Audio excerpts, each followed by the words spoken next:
નમસ્તે વિદ્યાર્થી મિત્રો, લાસ્ટ લેક્ચરમાં છે ને આપણે લોકોએ રાષ્ટ્રીય પેયજળ કાર્યક્રમ જોયો હતો, એનો પહેલો પેરેગ્રાફ. હવે અહીંયા છે ને પોઈન્ટ નંબર 4 આપ્યો છે, હેડિંગ નથી આપ્યું. પહેલાં વાંચી લ્યો, પછી હું તમને કહીશ કે કઈ રીતે એમાં આપણે સમજવાનું છે. રાજ્ય સરકારે પણ ખેતી ક્ષેત્રે લાભકારક યોજનાઓમાં ખરીફ પાક માટે તદ્દન નજીવા વ્યાજ દરે બેંક દ્વારા ધિરાણ પૂરું પાડવું. એટલે રાજ્ય સરકારે જે ખરીફ પાક છે એના માટે બહુ ઓછા વ્યાજે લોન આપવી, પશુપાલન માટે આપવી, ખાતરના સંગ્રહ માટે આપવું અને એના માટેની સુવિધાઓ ઊભી કરવી. કેન્દ્ર સરકારની સિંચાઈના કાર્યક્રમોમાં પણ રાજ્ય સરકારે નક્કર પગલાં ભર્યા છે. ગુજરાત સરકારે ગરીબી નિવારણ કરવાના ઉપાયો હાથ ધર્યા છે, જે અન્વયે રાજ્ય સરકાર દ્વારા છેલ્લા દસકાથી એટલે 10 વર્ષથી ગરીબી કલ્યાણ મેળા યોજી ગરીબોને સ્વાવલંબન માટે જરૂરી સહાય કરવામાં આવે છે. આ શું છે તો કે આ રાષ્ટ્રીય પેયજળ જે કાર્યક્રમ હતો ને એમાં રાજ્ય સરકારે શું કર્યું છે ને એ આપને આપેલું છે.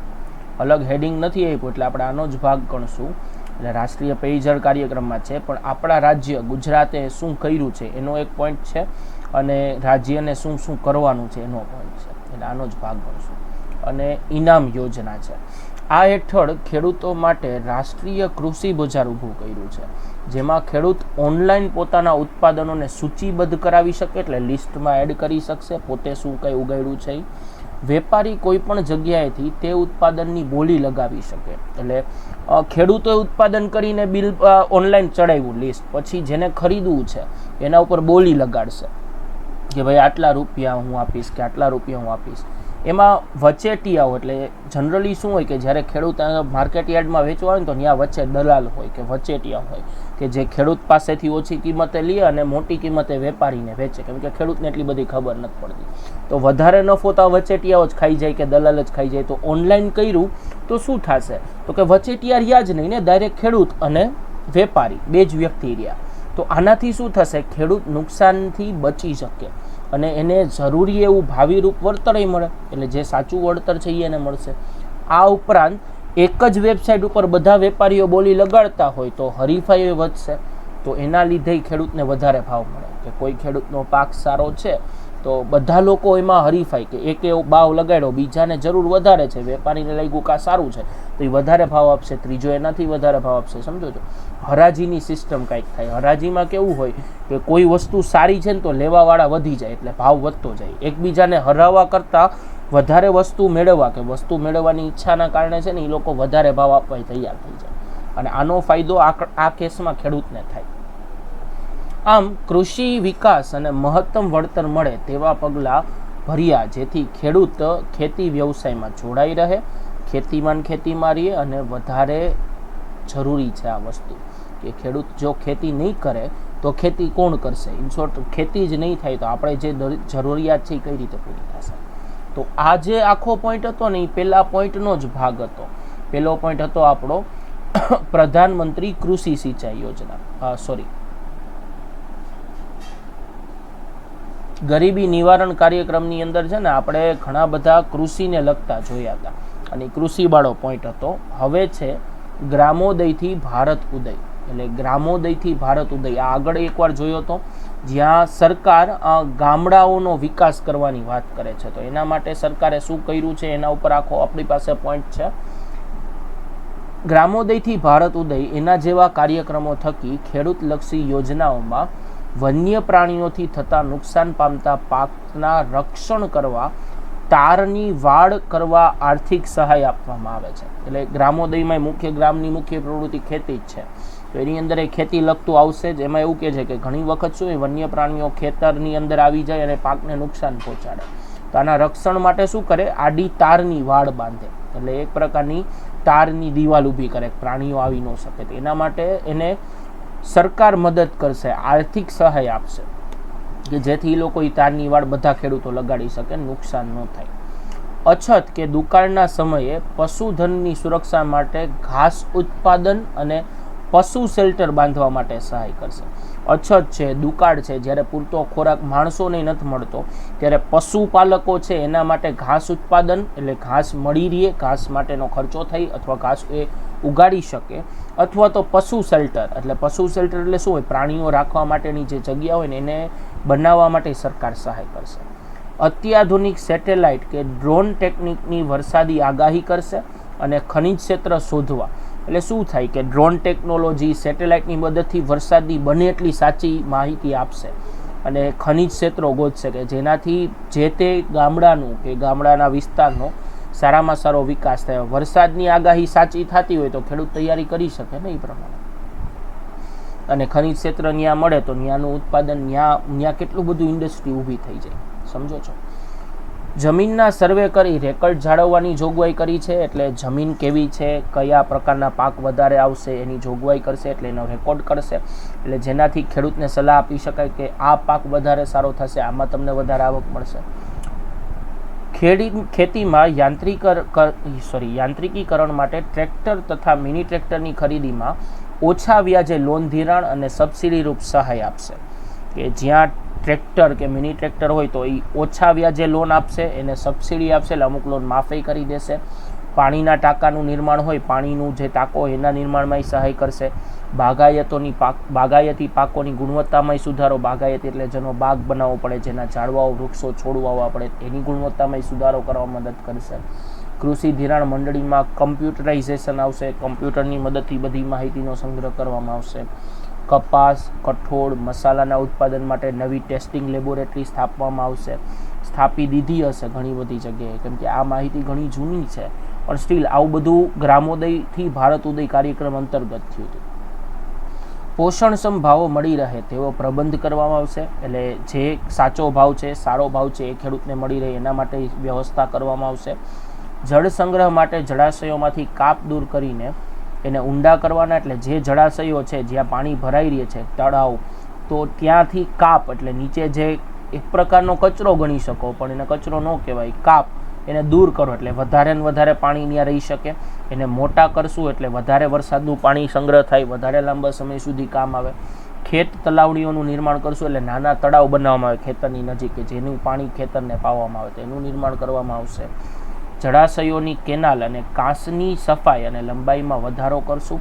જે કેનાલ છે જેના મારફત ખેડૂતો સુધી પાણી પહોંચે છે તો એની સફાઈ અને લંબાઈ વધારશે, જેથી વધારે ને વધારે ખેડૂતોને એનો ફાયદો મળે, વધારે ને વધારે ગામડાને એનો ફાયદો મળે.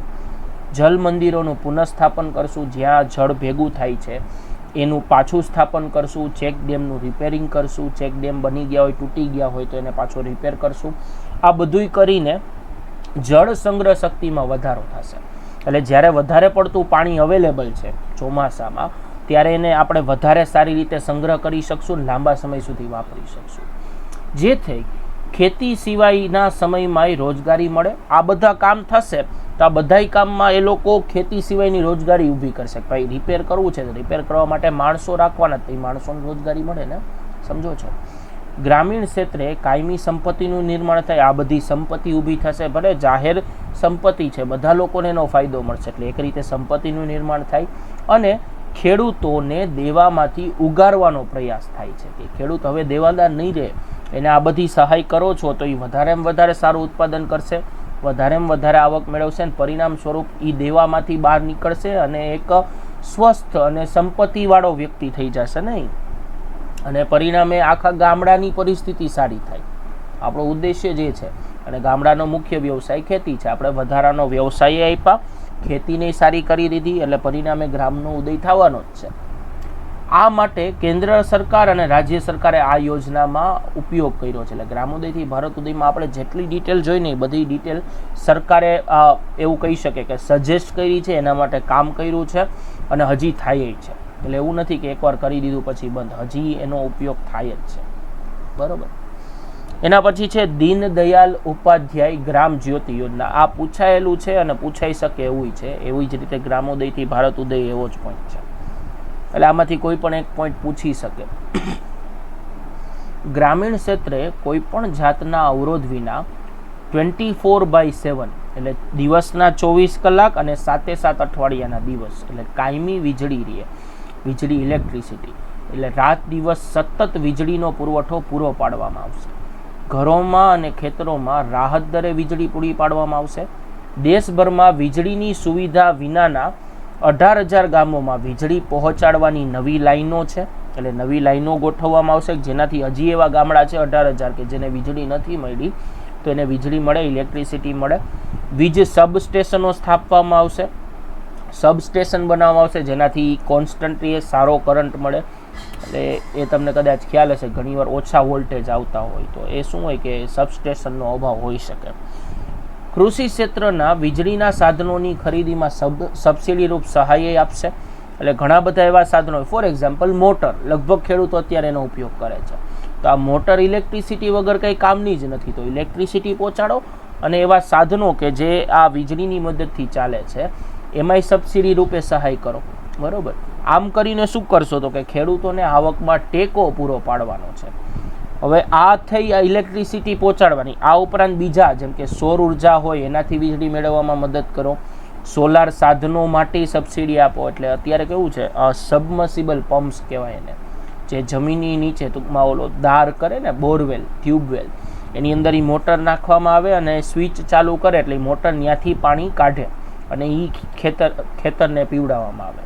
બરાબર. તો આમાં છે ને એક નવી ટેકનોલોજી એવી આવી છે કે સોલારથી એ મોટર ચાલે. તો એમાં સરકાર સહાય કરશે કે જો કોઈ ખેડૂત એનો ઉપયોગ કરે છે તો સરકાર એને સહાય કરશે અને સારામાં સારું. હવે જો આનું શોર્ટકટ કહી દઉં, દીનદયાળ ઉપાધ્યાય ગ્રામ જ્યોતિ તો ઇલેક્ટ્રિસિટી, વીજળી વિશેના જ બધા સુધારાઓ છે. સમજાય છે.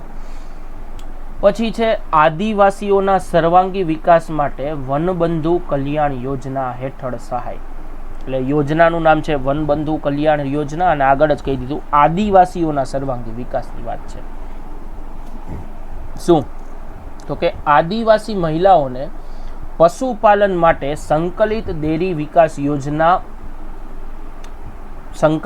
વિકાસ રોજગારી યોજના હેઠળ કૃષિ વિષયક અને બાગાયતી ખેતીના વિકાસ માટે વેલાવાળા પાકો માટે મંડપ બનાવવા સહાય. પહેલાં તો આદિવાસી મહિલાઓ જો પશુપાલન કરે છે તો એને આ સંકલિત ડેરી વિકાસ યોજના છે, જેમાં દૂધની પ્રોડક્ટની એની સારા એવા વળતર મળે, તો એની હેઠળ એને મદદ કરવામાં આવશે. આ ઉપરાંત જો બાગાયતી ખેતી કરવી છે, વેલાવાળા પાકો, એટલે ઘણા બધા પાકો હોય કે જેનો વેલો હોય તો એને માટે મંડપ બાંધવાનો હોય કે જેના ઉપર એ વેલો ચડાવવામાં આવે તો સારામાં સારો પાક મળે, તો એવો મંડપ બાંધવામાં સહાય કરવામાં આવશે. સરજીવ ખેતી ગ્રેડિંગ અને પેકેજિંગની તાલીમ અને માર્ગદર્શન પૂરા પાડવામાં આવશે. સરજીવ ખેતીની અંદર છે ને એવું આવે કે પ્રાણીઓ કે જેનો ઉપયોગ એમ કહી શકીએ માંસાહાર માટે થતો હોય, તો એના માટે ગ્રેડિંગ અને પેકેજિંગની તાલીમ આપશે, માર્ગદર્શન આપવામાં આવશે. અને સમરસ છાત્રાલયો અને સ્માર્ટ આશ્રમ શાળાઓ બનાવવામાં આવશે. આ લોકોને આવું બધું ક્યાંથી નોલેજ મળે, તો એના માટેના છાત્રાલયો અને શાળાઓ સ્થાપવામાં આવશે. બરાબર છે. આપણે 4 પોઈન્ટ પૂરા કર્યા છે, આજે અહીંયા સુધી રાખીએ છીએ. બધા એકવાર વાંચજો અને મેં કીધું જ છે કે જેટલું વધારે વાંચશો એટલું વધારે યાદ રહેશે. આજે અહીંયા સુધી રાખીએ. નેક્સ્ટ લેક્ચરમાં મળશું. ત્યાં સુધી જય હિન્દ, જય ભારત. અસ્તુ.